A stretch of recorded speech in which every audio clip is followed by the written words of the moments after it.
All right, guys, we got some Garth Brooks today. I've got friends in low places. Let's take a listen.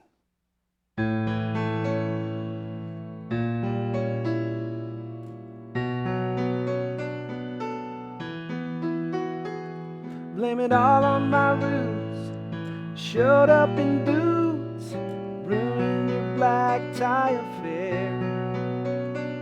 All right, guys, Garth Brooks. I remember being like in junior high in a carpool going to school, and this song was on the radio every morning and every time when you come home.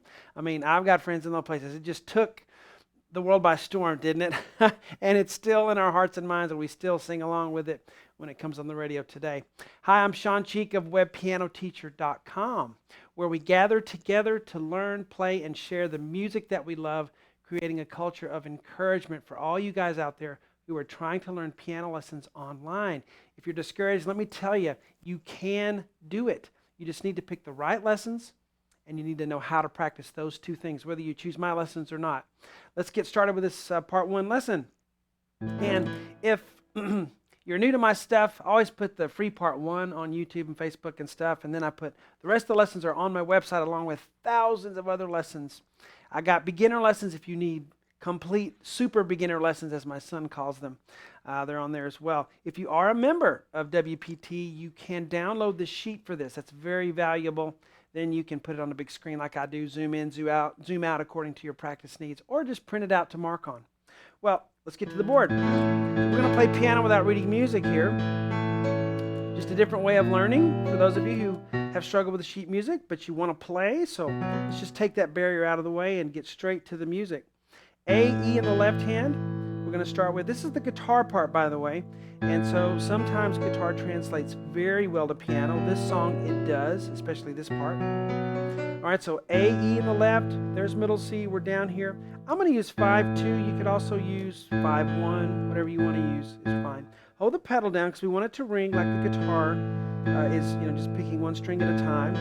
Then we have A, below middle C, and then C sharp in the right hand. Remember, a sharp is just the next key to the right, whether black or white. So that is C sharp.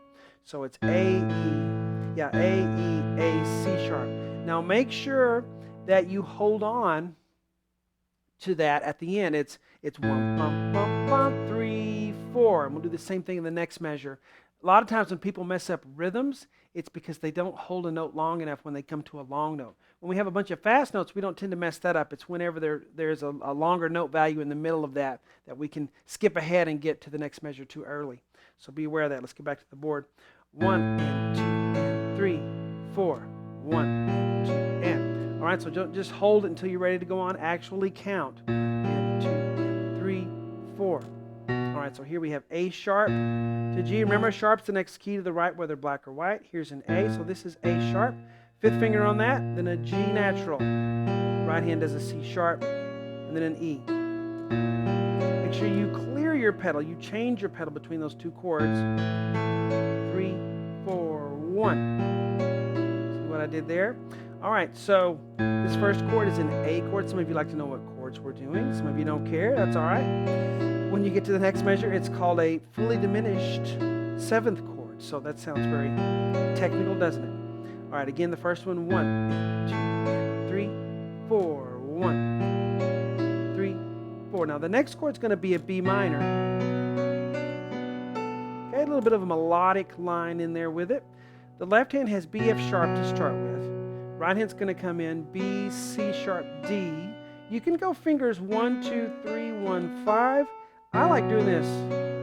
Sometimes, every once in a while, I like to just let my second finger slide off and play the next key. Whether that's considered right or wrong in the piano community, I don't know, but it just feels comfortable to me, so that's what I'm going to do. B, C sharp, D, B, A. And that's the rule in fingering. If you're ever trying to figure out fingerings, the rule is it comfortable? What is the most comfortable thing to do? It really is. And that's when I'm sitting down and playing, trying to figure out a fingering. I'm not thinking with my head, oh, let me try this. I just let my hands, I've played so long, my hands and my mind, my body, and everything just kind of figure out what's going to be most comfortable, right? And we all do that with anything. What's the most comfortable way to do this task? And so that's kind of your guideline with it. Bad fingerings will always be uncomfortable. Okay, so use that as your guide. Here we go.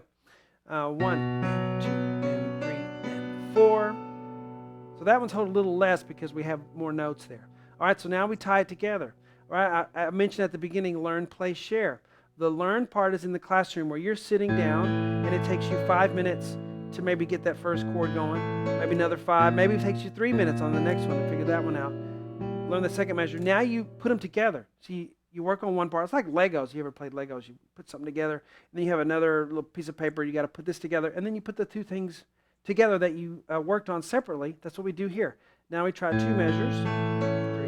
3, 4. Okay. Then you've learned the third measure, which may be the most difficult one.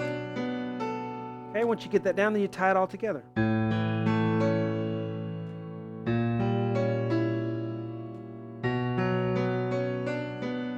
The next measure will be there, but there's our free part 1. Guys, the rest of the lesson for the whole thing, and I'll tell you something else I do in this. There's a little piano solo I put, the guitar solo that's in there? Well, I adapted it for piano. Some of the guitar solo, I could use bits and pieces of it, but then I put some real cool country third stuff in the right hand to make it a really neat piano solo for you to try in this song, but we do the whole thing on webpianoteacher.com. See you there.